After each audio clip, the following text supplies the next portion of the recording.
যে আমাদের এখানে করলা গাছ হয়েছে, এখানে অনেক করলা আছে। কালকে অনেকগুলো পাড়া হয়েছে, আজকেও পারবো বলে এলাম।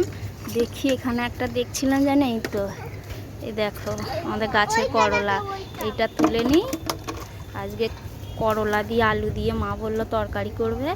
আর একটা আছে এখানে যেন একটা দেখলাম, এই যে এগুলো করলা না উচ্ছে বলে আমি জানি না, এখন করলাই বলছি। এইটাও নিয়ে নেব। বাবারে কি শক্ত। এই যে তুলে নিলাম। দেখি আর আছে কি, এই যে বাবুটাও এখানে জ্বালাচ্ছে, জানিকে দেখি আর আছে কি, একটু খুঁজি। কালকে অনেকগুলো তোলা হয়েছে, এখানে একটা আছে এই যে ছোট, এটা তুলবো না। এই যে ছোট আছে এখানে, এখানেও একটা ছোট আছে। এগুলো এখনো বাড়বে, অনেক বড় হবে, এখন তুলবো না। এই যে আমি 3টে তুলে নিলাম, এখনো ঘরেতে কতগুলো আছে। এই যে এতগুলো করলা তোলা হয়েছে, এইগুলো দিয়েই আজকে রান্না হবে। তোমাদের ভিডিওটা ভালো লাগলে লাইক করে দিও। বাই।